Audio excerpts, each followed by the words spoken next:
अस्सलाम वालेकुम व्यूअर्स, मैं हूं आपका होस्ट अब्दुर्रहमान और आज डिस्कस करेंगे इंतहाई अहम खबर। पीआईए के ऊपर वाजिबुल अदा खरबों रुपए के कर्जे खत्म कर दिए गए हैं और पीआईए की बैलेंस शीट बिल्कुल क्लियर कर दी गई है ताकि इसे जून 2024 तक प्राइवेटाइज किया जा सके। जी हां, पीआईए ने 830 अरब रुपए देने थे, 8 खरब रुपए से ज्यादा रकम। उसमें से 628 अरब रुपए ऐसे थे जो कि मुख्तलिफ बैंकों का कर्ज देना था या मुख्तलिफ इदारों के प्राइवेट सेक्टर कंपनियों के पैसे देने थे। तो एयरवाई न्यूज़ की खबर के मुताबिक हुकूमत पाकिस्तान ने एक नई कंपनी बनाई, पीआईए होल्डिंग कंपनी, जिसके अंदर तमाम के तमाम कर्जे और लाइबिलिटीज शिफ्ट कर दी गई हैं। इसका फ़ायदा ये हुआ है कि पीआईए जो कंपनी है, पाकिस्तान इंटरनेशनल एयरलाइन लिमिटेड, उसके ऊपर अब किसी किस्म का कोई कर्जा लायबिलिटी नहीं है। जितने कर्जे थे वो हुकूमत पाकिस्तान ने उस होल्डिंग कंपनी के जरिए अपने सर ले लिए हैं। अब हुकूमत पाकिस्तान उन कर्जों को जैसे मर्जी अदा करे, ये हुकूमत पाकिस्तान की टेंशन है। तो एयरवाई न्यूज़ की इस खबर के मुताबिक ये बहुत बड़ी डेवलपमेंट है, क्योंकि पीआईए को दुनिया के मुख्तलिफ मुल्क लेना चाहते थे, जिनमें यूएई, सऊदीया और कतर सर फहरिस्त थे। उनकी एयरलाइंस, उनके प्राइवेट सेक्टर के लोग पीआईए को लेना चाहते थे, लेकिन इसके ऊपर इतने बड़े कर्जे थे कि कोई इस पर हाथ नहीं डाल रहा था। तो हुकूमत ने भी इसका हाल यही निकाला है कि कर्जे अपने सर लो और इस क्लियर कंपनी को दुनिया के सामने रख दो। तो उम्मीद ये है कि अब कोई ना कोई बड़ा बायर इसे जून 2024 तक ले लेगा। आईएमएफ ने कदगन लगाई है कि अगर आपने अगला हमारा आईएमएफ का प्रोग्राम देना है जो कि $8 बिलियन तक का होगा, तो उसके लिए आपको पीआईए को सबसे पहले प्राइवेटाइज करना होगा। उसके बाद स्टील मिल की बारी आएगी, उसके साथ ये जो हमें बिजली की तकसीम कार कंपनी है, लेस्को, फेस्को, मैप्को वगैरह, उन्हें भी प्राइवेटाइज करना होगा। अब पाकिस्तान में जो इदारे सरकारी सरपरस्ती में सबसे ज़्यादा नुकसान में जा रहे थे, उनमें से पीआईए तीसरे नंबर पर था। रवा मालियाती साल में इसके नुकसानात जो थे वो 153 अरब रुपए कैलकुलेट किए गए थे। अभी 3 महीने रहते हैं, तो जून 2024 में जब रवा मालियाती साल ख़त्म होगा, इस पीआईए के खसारे 153 अरब रुपए होंगे। और अगर हम बात करें पिछले 12 सालों की, तो पीआईए की वजह से पाकिस्तान को $7 बिलियन का नुकसान हो चुका है। मैं बात करूँ सन 2012 से अब तक के।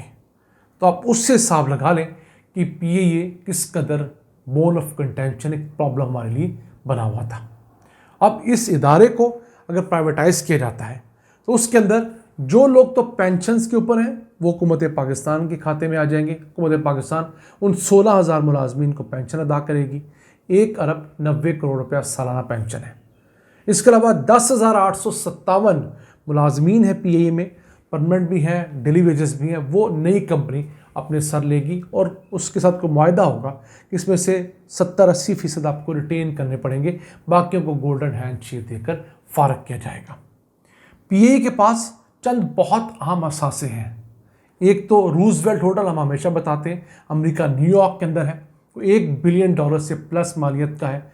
इसके अलावा एक पेरिस के अंदर स्क्राइब होटल है, चंद दीगर प्रॉपर्टीज़ है, वो हुकूमत पाकिस्तान अपने पास रखेगी। उन्हें बेचकर उनसे आने वाली आमदन से उस होल्डिंग कंपनी को जो नुकसान हुआ होगा, जो 653 अरब रुपए के कर्जे उठाकर बैठी है, उसे फाइनेंस करेगी। इसके अलावा पीआईए के पास बहुत सारे प्रॉफिटेबल रूट्स भी हैं। अगर बात करें इंटरनेशनल रूट्स की, तो 97 इंटरनेशनल रूट्स पीआईए के पास हैं। उनमें से अक्सर पीआईए अवेल करती है, बहुत सारे ऐसे हैं जिन पर पीआईए जहाज़ों की कमी के सबब या किसी और रीज़न से नहीं भी जाती, लेकिन अलॉटेड पीआईए को है और कई दिहाइयों से हैं, 20, 30, 40 सालों से पाकिस्तान एयरलाइन को अलॉटेड है। वो एक बहुत बड़ा सासा है। अब कोई उन्हें लेने जाए उन रूट्स को तो मिलियंस ऑफ डॉलर्स का खर्चा होगा। इसके साथ साथ 20 मुल्कों के अंदर 170 वीकली फ्लाइट्स पीआईए फिलहाल भी चला रही है इन इंटरनेशनल रूट्स के ऊपर, तो वो एक बहुत बड़ा असासा है। फिर मुल्क के अंदर बहुत सारे दफातर, दीगर चीज़ें हैं, फिर जो जहाज़ पीआईए के हैं और दीगर चीज़ें, कुल मिलाकर को 171 अरब रुपए के असासे फिलहाल पीआईए के वो हैं जो कि हुकूमत पाकिस्तान प्राइवेट सेक्टर को देगी। अब पीआईए पाकिस्तान की एयर इंडस्ट्री के अंदर सबसे बड़ा प्लेयर है। अगर बात करें लोकल ट्रैवल है उसके अंदर, तो 40% मुसाफिर पीआईए के ज़रिए मुल्क के अंदर ट्रैवल करते हैं। और अगर इंटरनेशनल ट्रैवल की बात करें, पाकिस्तान से जो बाहर होता है और या पाकिस्तान में आता है, तो 22% मुसाफिर पीआईए के ज़रिए मुल्क से बाहर जाते हैं या आते हैं। ये पाकिस्तान के अंदर सबसे बड़ा शेयर है किसी एयरलाइन का। मजमूई तौर पर पाकिस्तान की एविएशन इंडस्ट्री के अंदर पीआईए का 28% शेयर है। पाकिस्तान में सालाना बुनियादों पर 1,70,00,000 मुसाफिर ट्रैवल करते हैं। अंदरूनी मुल्क भी, मुल्क से बाहर भी, या बरूनी मुल्क से पाकिस्तान आते हैं। तो उन 1,70,00,000 मुसाफिरों में से 47.5 मुसाफिर पीआईए के ज़रिए ट्रैवल करते हैं। इतना बड़ा शेयर है। जो भी कंपनी पीआईए को खरीदेगी, समझ लीजिए ये मुसाफिर तो उसकी पॉकेट में है, इसके अलावा उसने इनको इंक्रीज करना है। 47.5 से 50 लाख, 60 लाख, 70 लाख, 1,70,00,000 मुसाफिर तो अभी हैं। ये इंडस्ट्री ग्रो कर रही है। 3-4 साल में ये 2 करोड़ मुसाफिर हो जाएंगे। तो होगा क्या?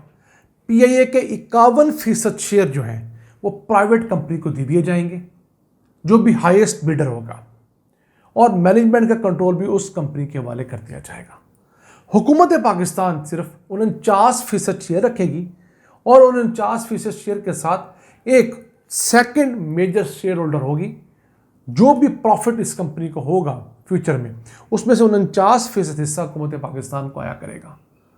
51% इसलिए दिया जाता है कि 1% से ज़ायद जो होगा उसमें मैनेजमेंट के भी तमाम शेयर दे दिए जाते हैं। इसके साथ साथ एक और अहम डेवलपमेंट हुई है। प्राइवेटाइजेशन कमीशन ने ऐलान किया है कि जो भी कंपनी खुद को पीआईए खरीदने के लिए पेश करना चाहती है, उसके पास कम से कम 30 अरब रुपए के असासे होने चाहिए। देखिए, $100 मिलियन उस कंपनी की मालियत होगी तो वो इसकी बिड्स के लिए खुद को अप्लाई कर सकती है। 3 मई तक स्टेटमेंट्स ऑफ क्वालिफिकेशन कंपनियां जमा करवाएंगी। वो एक कंपनी होगी तो 30 अरब रुपए उसकी मालियत होनी चाहिए उसके असासों की। अगर वो कोई कंसोर्शियम है, अगर 2, 4, 6, 8, 10 कंपनियों का एक मजमूआ जिसको कंसोर्शियम कहते हैं, तो उसके अंदर भी कदगन इसी तरह की है कि कम से कम एक कंपनी 8 अरब रुपए की होगी, यानी $25 मिलियन। उसके अलावा बाकी कंपनियां मिलाकर $100 मिलियन से ज़ायद वर्थ की अगर होंगी तो वो इसकी बिड के अंदर खुद को अप्लाई कर सकती हैं। अब पीआईए के 96% जो शेयर्स हैं वो हुकूमत पाकिस्तान के पास है। जब से पीआईए को बेचने के लिए इसके ऊपर जो वाजिबुल अदा कर्ज़ों से मुतालिक बातचीत शुरू हुई है, ट्रांसफॉर्मेशन हुई है, तो खबर ये आई है पाकिस्तान स्टॉक एक्सचेंज के अंदर पीआईए के शेयर्स में बहुत तेज़ी से बढ़ोतरी रिकॉर्ड की जा रही है, इजाफा हो रहा है। इस तरह आज से तकरीबन 8-9 माह पहले तक पीआईए का एक शेयर 4.5 रुपये का था, अब वो 650% बढ़कर 32 रुपये का हो गया है। इसके बाद पीआईए अब पाकिस्तान स्टॉक एक्सचेंज के अंदर जो लिस्टेड कंपनी है उनमें 70th बड़ी कंपनी हो गई है। इस कदर इसकी अब डिमांड हो गई है, लोग इसके अंदर इन्वेस्ट कर रहे हैं, और वजह भी यही है कि लोगों को नज़र आ रहा है कि अब पीआईए प्राइवेटाइज होगी। पहले पीआईए की प्राइवेटाइजेशन के खिलाफ पीपल्स पार्टी होती थी। अब आपने उनकी ज़ुबान से कोई लफ्ज़ सुना है? नहीं। उनको सदारत मिल गई, आईनी ओहदे मिल गए, उनके लिए इतना ही काफ़ी था। उनके लिए वर्कर्स ना पहले कभी मैटर करते थे ना अब करते हैं। तो प्राइवेटाइज वैसे अब इस पीआईए को हो जाना चाहिए, क्योंकि कम से कम हमारे मुल्क और हमारी सरकारें सरकारी इदारे नहीं चला सकते। हाँ, सिंगापुर होता और तगड़ा मुल्क होता तो चला लेता, हमारे बस की बात नहीं है। तो हम जो हर साल 100-150 अरब रुपया जेब से पीआईए में डाल रहे हैं, अगर इसे प्राइवेटाइज कर देते हैं तो 3 से 5 सालों में ये इदारा अपने कदमों पे खड़ा हो जाएगा और हमें हर साल अरब रुपया इससे प्रॉफिट भी आएगा और टैक्सेस की मद में भी हमें कई अरब रुपए की आमदनी हुआ करेगी। मैं अक्सर मिसाल देता हूँ HBL की। जब HBL प्राइवेटाइज किया गया 2003 के अंदर, तो इसका मुनाफा 5 अरब रुपए के करीब था। अब वो मुनाफा 50 अरब रुपए से ज़ायद हो चुका है।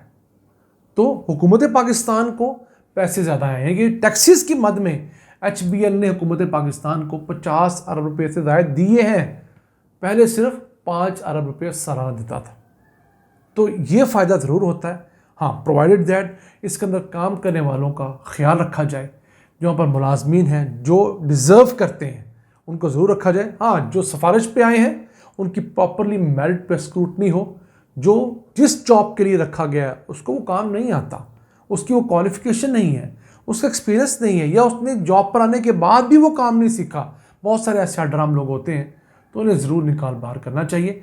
इसके बाद बाकी तमाम इदारों को भी क्लीन करके प्राइवेटाइज़ किया जाए, ताकि मुल्क के अंदर ये जो मारा मारी उससे ख़त्म किया जा सके। सरकार के ऊपर से हर साल जो 750 अरब रुपए के लॉसेस हैं इन सरकारी इदारों की वजह से, उनका बोझ हटना चाहिए। आज के लिए इतना ही। अपने मेज़बान अब्दुल रहमान को इजाज़त दीजिए। अल्लाह निगहबान।